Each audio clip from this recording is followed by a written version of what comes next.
Nongeye kubasuhuza inshuti zacu bavandimwe mudukurikiranye ku Impamvu TV. Nizere ko buri wese ahari ameze neza kandi ibintu birimo kugenda neza. Uyu munsi rero nabategura ikiganiro cyiza kivuga ku bakobwa, mbigisha ibintu bimwe na bimwe dusanga mu buzima. Nizere ko mukomeje kunkurikirana neza. Mbibutsa gukanda subscribe ku bashyashya kugira ngo inama zose tuba tubagira cyangwa se ibiganiro byacu byose tugenda ducishaho bijye bikugeraho neza nta kibazo aho uba uri hose. Uyu munsi rero nabateguriye ikiganiro mbwira abakobwa, mbigisha ingaruka zikunze kugera ku bakobwa mu gihe umukobwa yakundanye n'umugabo ufite undi mugore. Muri iyi minsi rero ni ibintu bibaho cyane, ni ibintu dukunze kubona kenshi mu buzima bwacu. Abagabo basigaye bakunda abana bato kandi ugasanga umukobwa ibyo bintu byaramutwaye cyane ku buryo nta wundi muhungu baba bakivugana. Ugasanga umugabo niwe yumva yishimiye kandi umugabo ufite undi mugore banasezeranye, ariko ugasanga niwe umukobwa watwaye umutima w'umukobwa cyane, niwe umukobwa asigaye yumva akunze ku buryo nta kindi kintu agitekereza. Ibyo rero ntabwo ari byiza mu buzima bwacu kuko bikunze kugira ingaruka nyinshi. Nizo uyu munsi naguteguriye kugira ngo mbikubwire wowe wa mukobwa we uzi ko ukundana n'umugabo utari uwawe, umugabo ufite umugore. Ikintu cya mbere nakubwira, uri kwangiza umwanya wawe, uri kwangiza umwanya wawe mukobwa we, kuko urabizi neza uwo mugabo nta kindi kintu cyera kirabura agufiteho cy'umugambi cy'ejo hazaza, ahubwo muri aho ngaho gusa kugira ngo mwishimane. Kandi we yamaze kuzana afite urugo rwe, ari kubaka umuryango we, ariko wowe uri guta umwanya wawe w'ubusa kandi igihe ntabwo gihagarara, igihe ntabwo kigutegereza. Ariko uwo mugabo agakomeza agushuka kandi urabizi neza nawe, ubizi nawe ko afite umugore, ariko kumva ibijya gukorera yasava, urambara ndabyumva kandi uba neza, ubaho neza, urya icyo ushaka, ukora icyo ushaka, utembera henshi hatandukanye, ariko mu by'ukuri ni ukwangiza umwanya wawe. Kuko ibyo byose nyuma nibwo uzabibona kwangije umwanya wawe, nta kintu kizima bizanagira ugezeho uretse guta umwanya wawe. Wa undi nawe kuko afite umugore azagutangera asanga umugore we. Rero ibyo ntabwo ari byiza. Usanga akenshi abakobwa nk'abo ni ibintu bibaho cyane kandi ugasanga ni batoya, abagabo barabangije. Ikindi kintu nawe nawe mukobwa we nakubwira, ikindi kintu nkora nacyo ni ukuba abantu bagutera icyizere. Tuvuga urugero, ntabwo wabura umuhungu ukunda, ariko se umuhungu agukunda ni gute yaza akakubwira ati njye naragukunze mu by'ukuri kandi azi ko hari umugabo mukundana? Ntabwo rero biba byoroshye kuko abantu bagutera icyizere muri sosiyete, haba n'ahandi henshi cyane. Ugasanga bari kuvuga ati uriya mukobwa gutya na gutya, kandi ibyo byose ugasanga nta nyungu uzabikuramo, ntaki, ni uguta icyizere mu bantu gusa. Ibyo rero ntabwo ari byiza, ntabwo ari byiza ku bakobwa mu nyumva. Ntabwo ari byiza kuba wakundana n'umugabo kandi ubizi neza ko afite undi mugore, kuko wowe nta kindi kintu muba muri gupanga, ni ukuza gusa. Urabizi nta n'urukundo rubamo, nta n'urukundo ruba rurimo. Ikindi kintu nanone ushobora gukuramo ni ikintu cy'indwara. Mu by'ukuri ntabwo uba uzi neza uwo mugabo, ese uyu mugabo yavuye ku mugore we ni uko hari uko batameranye neza, cyangwa se ni za ngeso z'abagabo. Kuko nababwiye ko abagabo bagira ingeso nyinshi zitandukanye. Hari umugabo uca umugore w'inyuma, hari ikintu yabuze mu rugo, imibonano mpuzabitsina itagenda neza, cyangwa se nanone ugasanga ni wa mugabo wifitemo kamere zo kuba yaca umugore w'inyuma. Rero uwo mugabo ushobora kuba yaje kugutereta cyangwa se kukubwira ko agukunda, mukundanye muri kumwe n'urukundo, kandi afite undi mugore, mu by'ukuri ashobora kuba yarazanywe n'impamvu ebyiri. Hari igihe umugabo ajyana ibibazo n'umugore we sava, bakajyana ibibazo mu rugo rwabo ku buryo avuga ati ngiye hanze kugira njye mbona undi muntu basi nduhukiraho, umuntu unyibagiza ibibazo byose mba mfite mu rugo. Mu gihe ashwanye na madamu we batameranye neza, ibintu bimeze nabi, akaza agashaka inshuti hanze kugira ngo wa mubabaro wose cyangwa se mu kanya gato bamarana abe yakibagirwa ibyo yataye mu rugo. Ubu nta kibazo, ashobora kuba agukunda koko, ariko ariyo mpamvu. Ariko hari na wa mugabo uzaba ubona buri kimwe ku mugore we, buri kimwe umugore amuha care nk'uko bikwiriye, umugore yuzuza ibyo asabwa kuzuza mu rugo rwe, umugore ari mwiza bihagije, umugore amuha buri kimwe, amwubaha, ibintu byose bigenda neza. Ariko ugasanga umugabo amuca inyuma, akujeho wowe uri umukobwa. Icyo gihe uzitonde cyane, kuko niba ibyo ngibyo byose abibona, ntabwo ari wowe wenyine, ubwo hari n'abandi bakobwa benshi. Hari umugabo usanga afite abakobwa benshi, ugasanga yarapanze kugera ku mubare w'10, ugasanga afite abakobwa 10 atereta kandi afite n'umugore.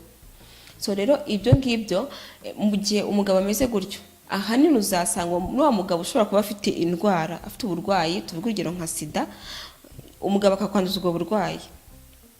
Abagabo nk'abo ngabo bibaho cyane, ubwo basanga aranduye, kuko ntago mu by'ukuri ari wowe n'umugore wazaba akunda gusa. Yego azaba akubwira ko ari wowe n'umugore we, kuko umugore we uzaba umuzi, gusa azaba akubeshya niba koko nta mpamvu igaragara yamukuye mu rugo rwe kugira ngo ace umugore w'inyuma. Ni ingeso ye. Rero ingeso yiwe cyangwa se irari ryiwe aba afite yumva yaca umugore w'inyuma, ntago zizarangirira kuri wowe, hoya. Ahubwo hari n'abandi bakobwa benshi azagenda ajya kureba nabo babwira ko abakunda bonyine. Nabyo rero uzasanga bikwangisha umwanya wawe, kandi ukuremo n'indwara, kandi mu by'ukuri nta gahunda yindi agufiteho y'ejo hazaza. Nagusiga nibwo uzibuka neza izo ndwara zose yaguteye, wumva ataye igihe, wumve ubuze icyo ukora muri wowe. Ibyo rero ntabwo ari byiza. Abakobwa bagomba kubyirinda, kandi bakabyirinda cyane. Mu gihe wowe uri umukobwa ukabona umugabo aje gutereta, ugomba kumwanga, kuko aba yarahisemo, nawe ufite izindi plan zawe z'ubuzima ugomba kwitaho, ugomba kurebaho. Ntagomba kureba kuri wa mugabo ufite umugore aza gushukisha amafaranga, oya, ntago ari byo. Kuko nawe uba ugomba gutekereza ku muryango wawe w'ahazaza, ugomba kugira umuryango mwiza kandi umuryango uhamye. Ikindi kintu nanone nabwira abakobwa ku kintu cyerekeranye n'abagabo, abakobwa, umugabo niwe ufata iya mbere akaza akagutereta, mukavuga ko mukundanye sava, akagutereta akakwereka urukundo. Ntabwo ari wowe ufata iya mbere, ariko ba bantu babireba, ba bantu babyumva ngo uriya mukobwa wo kwa kanaka akundana n'uyu mugabo, ntabwo bazavuga ati uriya mugabo ni indaya, oya. Ahubwo wowe niwe bita indaya, bakaguta amazina adahwitse, kandi mu by'ukuri ari wa mugabo wabigushyizemo, wabikujyanyemo. Ariko ingaruka nyinshi ni wowe ziri bugereho, ingaruka nyinshi ni wowe zigeraho, ni wowe ubihomberamo cyane. Mu by'ukuri ugasanga abantu batukanye kwita gutyo, ugasanga nta cyizere abantu bakigufitiye, ugasanga wabaye iciro ry'imigani ahantu hose, kandi mu by'ukuri uri umukobwa mwiza, wakabonye umukunzi mwiza, umusore mwiza mufitanye ejo hazaza, aho kwishinga uwo mugabo. Ibyo rero ni ibintu muri sosiyete bikunze kubaho cyane, kandi mu by'ukuri ugasanga abakobwa birangiye bicujije. Ngiye hariho umukobwa nzi yakundanye n'umugabo, barakundana, umugabo yarataye umugore we, amutaye, afite umugore basezeranye, aramuta, akundana n'umukobwa. Amaze gukundana n'umukobwa, barakundana, barakora, bagera kuri byinshi cyane. Bamaze kugera kuri byinshi, umugabo birangira asubiranye na wa mugore we, kuko burya abantu bakundanye kandi abantu bafitanye abana bakoze na mariage baba baraciye muri byinshi batakwibagirwa. Umugore yaje kugaruka, umugabo asohora umukobwa ati sohoka, nyiri ibintu yaje. Urumva umukobwa ibintu byose yakoreye nta kintu na kimwe yigeze ageraho, ahubwo ni wa mwanya we yataye. Yanze gushaka umuntu wiwe wa nyawe, umuntu umufitiye akamaro, ahubwo ajya gushaka abandi bantu b'abandi. Ntabwo ari byiza rero. Niba uri umukobwa, ugomba gutuza, ufite ejo hazaza, aho kugira ngo hangizwe n'abagabo bafite abagore. Ushaka umuhungu mwiza, uri single, mukundana, kandi mwagira ejo hazaza, ikintu mwapanga kizima mu buzima bwanyu, atari byo kwirukira ngo ngiye kwirukira amafaranga y'uriya muntu. Ibyo byose ni ibintu bishira, kandi igihe gishize ubona ko kuko wataye igihe cyawe, kandi na wa muhungu wagukundaga mu by'ukuri wari ushaka wamubera umugore, azagutinya, azavuga ati uriya mukobwa umeze kuriya. Ntago umukobwa nk'uwo nguwo, ahanini akenshi umukobwa ukundana n'umugabo ntago akunze mu by'ukuri kuba yahazwa n'umugabo umwe. Mu gihe ashatse umugabo ntago biba byoroshye cyane ku buryo ashobora kuba yahazwa n'umugabo umwe.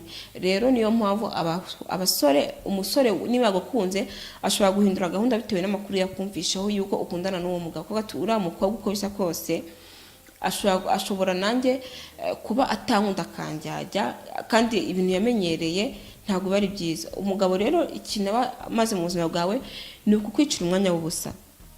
kandi hari n'abagabo baza yakugize igikoresho, ntago uri umukobwa, ntago uri igikoresho, ntago uri umuntu wo kuruhukiraho gutyo umuntu yumve ngo araje ko aragiye nta kindi kintu mupanga, hoya ntago ari byo.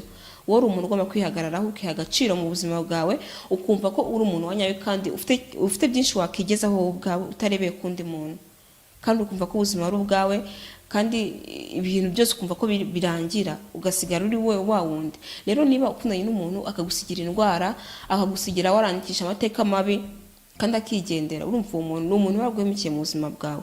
Rero abagabo bafite abagore nta kindi kintu bamara. Muri abakobwa rero mugomba kubanga, ukamwanga umugabo niba aje kukubwira ngo aragukunda, ni gute wankunda se ufite umugore, ukamuhakanira, kuko ntago aba ari byo bari kukubeshya.